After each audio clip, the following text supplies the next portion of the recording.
Mount Everest is often seen as the ultimate challenge, testing strength, endurance, and willpower.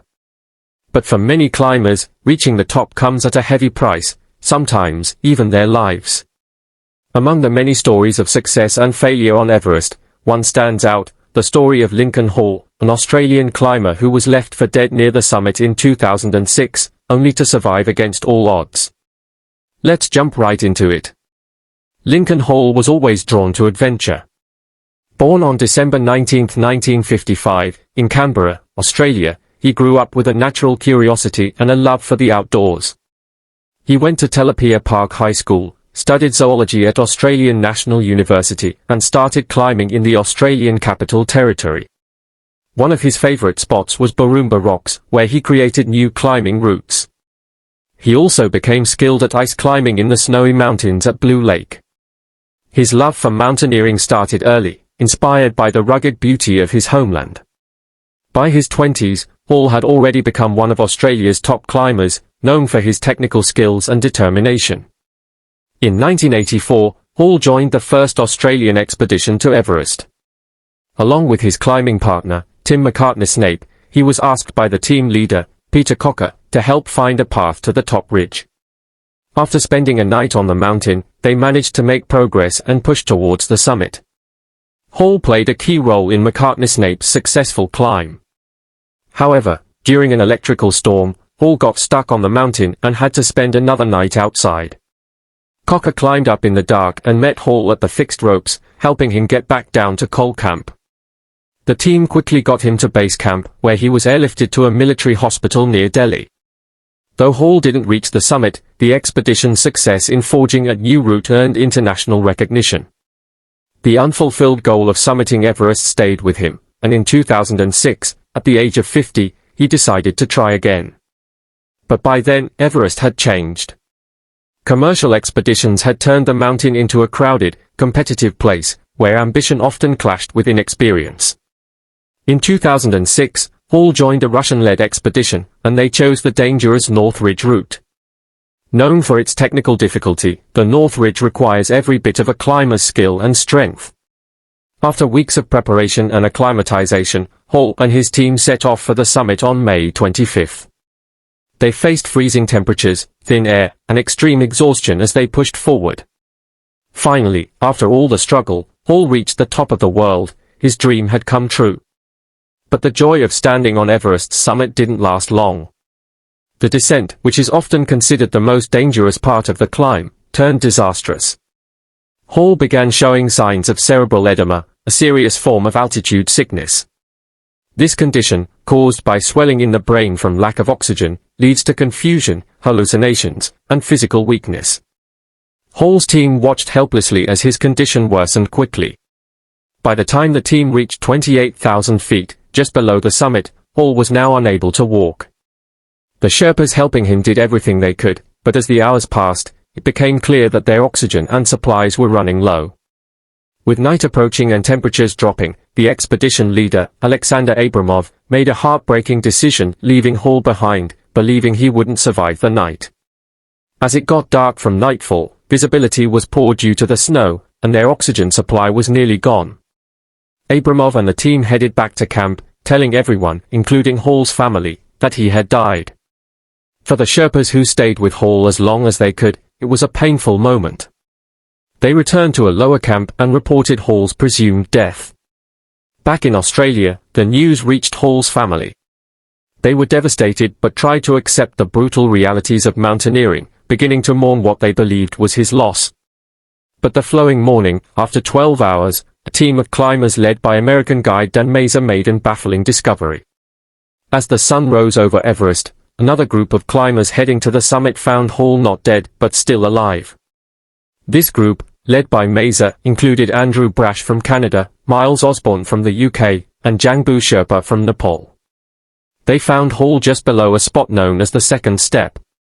Hall was sitting upright on a ledge, frostbitten, disoriented, and barely conscious. His face was exposed to the elements, and he was suffering from severe hypothermia, yet he greeted Mazer's team with surprising calmness. "I imagine you're surprised to see me here," he said, a line that would later become a symbol of his incredible survival. Mesa and his team faced a tough decision. They were on their way to the summit, a goal they had worked years for and spent tens of thousands of dollars to achieve. But continuing up would mean leaving Hall behind, almost certainly condemning him to death. Without hesitation, Mesa decided to turn back and focus on saving Hall's life instead of reaching the summit. Saving a climber in Hall's condition at such a high altitude, known as the death zone, is an extraordinary challenge. Above 26,000 feet, the human body can't properly acclimatize, and every second spent there drains precious resources and increases the risk of death. Mesa and his team quickly provided Hall with oxygen, fluids, and extra clothing to stabilize him as best as they could. At the same time, Mesa radioed down to Hall's original team to inform them of the situation. A rescue mission was organized, and Sherpas from the lower camps began their ascent to help. Over the next several hours, they worked tirelessly to guide Hall down the mountain, a task that required immense physical effort and coordination. The scale of the rescue was massive. Mesa and his team had decided not to summit Everest, choosing instead to focus on saving Hall, who was extremely cold and disoriented due to severe brain swelling. Meanwhile, Abramov sent a team of 12 Sherpa guides from base camp to assist, including Sherpas like Ongshu, Ima Wangda, Parsang, and several others. Together, they helped bring Hall down the mountain, with Hall walking the last part of the way to Everest's north. Colonel, a Russian doctor, Andrei Selivonov, assisted in his recovery. The next day, Hall reached advanced base camp, but his fingers and a toe had suffered frostbite. Just after Hall's rescue, David Sharp, a British climber, died on the mountain. Sharp was found by other climbers, but no one made an attempt to help him, as he was unconscious, though still alive. The significant difference between Sharp's case and Hall's survival was glaringly clear. Hall was awake and able to walk, which made his rescue possible. This difference sparked concern among many, including Sir Edmund Hillary. Dan Mesa, the leader of the rescue team, emphasized that reaching the summit wasn't as important as saving Hall's life. They could always try for the summit another time. Hall, however, only had one life, and they had to save him. His recovery took months and left both physical and emotional scars, but Hall had defied death in one of the most brutal environments on Earth. Hall's ordeal brought renewed attention to the ethical complexities of high-altitude mountaineering. Everest has long been a magnet for adventurers, but as commercial expeditions have proliferated, so too have incidents of neglect and abandonment. The mountains, every man for himself, culture has been widely criticized, with some climbers prioritizing their own goals over the lives of others.